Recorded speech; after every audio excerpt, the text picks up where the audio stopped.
La historia de un expresidente bajo la lupa.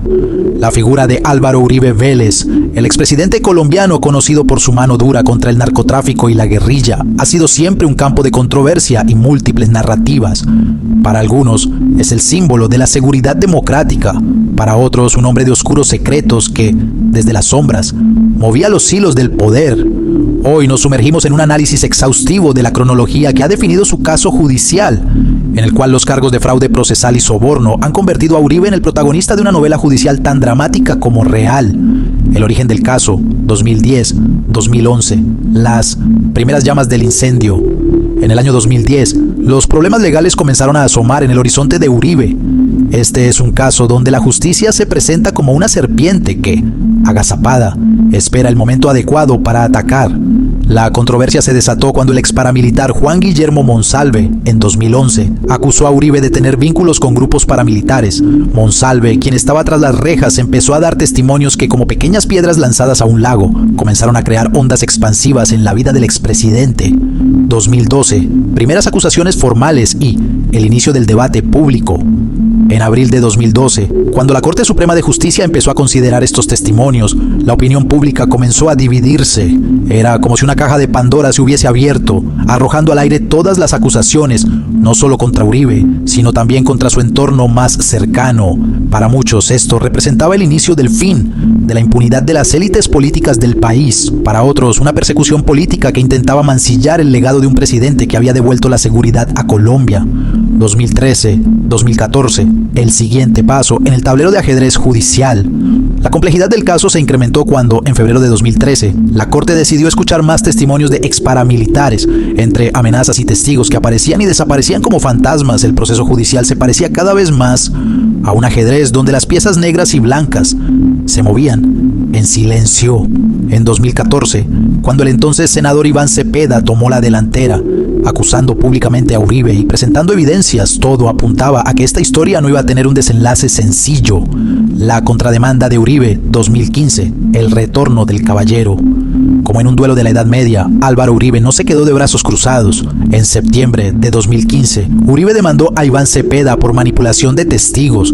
Era un movimiento audaz que intentaba revertir la situación. El expresidente aparecía como un caballero que volvía al campo de batalla, dispuesto a defender su honor y su legado, mientras las acusaciones lo acechaban como sombras al atardecer. 2018, la Corte Suprema interviene. El 2018 fue un año decisivo. La Corte Suprema de Justicia decidió abrir una investigación contra Uribe, luego de determinar que, en lugar de ser víctima, había razones para considerarlo sospechoso de manipular testigos.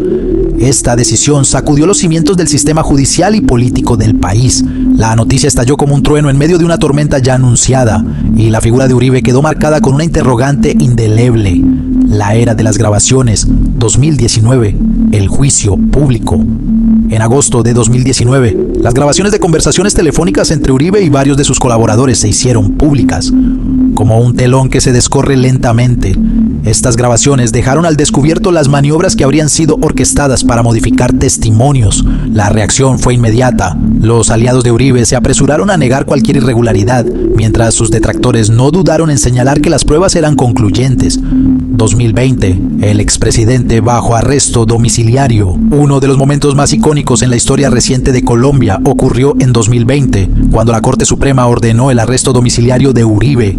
En un país donde los poderosos rara vez enfrentan las consecuencias de sus actos, este hecho se sintió como una metáfora. El gigante por primera vez parecía tambalear. Para muchos fue el comienzo de una nueva era. Para otros, un ataque injusto contra quien había defendido la patria. Entre verdades y manipulaciones, la dualidad del caso. Las versiones sobre el caso de Álvaro Uribe se han entrelazado con la precisión de una tela de araña. De un lado, están quienes argumentan que los testimonios en su contra fueron obtenidos bajo coacción o manipulación. Del otro, quienes aseguran que Uribe utilizó todo su poder para silenciar a quienes podrían inculparlo. Es un enigma envuelto en contradicciones, como un laberinto sin salida. La influencia política en el proceso judicial. Es imposible desligar el componente político de este proceso. Las alianzas y enemistades de Uribe han desempeñado un papel crucial en cada paso del proceso. La política colombiana es como un tablero de naipes, donde cada carta depende de la otra para mantenerse en pie, y el caso de Uribe representa precisamente eso, una demostración del poder y sus límites, las repercusiones internacionales.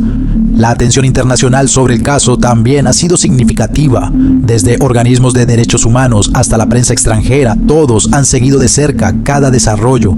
Algunos medios lo ven como un ejemplo de cómo la justicia debe imponerse sin importar el poder del acusado. Otros lo interpretan como un posible abuso del sistema judicial con fines políticos.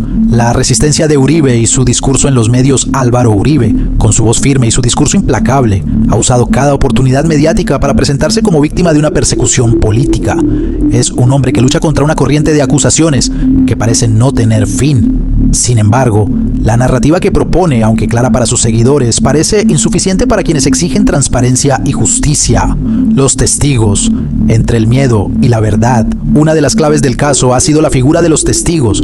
Algunos han hablado de presiones y amenazas, mientras otros han retractado sus declaraciones.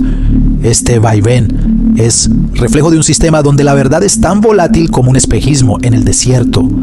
Cada testigo se convierte en una pieza vital y sus palabras en una posible sentencia. La opinión pública, dividida y apasionada. La opinión pública en Colombia sigue dividida.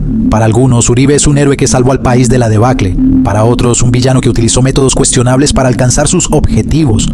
Este caso ha servido para profundizar aún más la brecha entre los colombianos, reflejando un país dividido por ideologías y visiones opuestas de justicia. La justicia en pausa. Un caso eterno. El caso contra Uribe sigue siendo un rompecabezas sin resolver. A medida que los años pasan, las respuestas parecen más difusas y la posibilidad de una resolución definitiva se aleja como una estrella fugaz. La historia de Álvaro Uribe ante la justicia parece destinada a ser eterna, como un bucle interminable del que nadie puede escapar.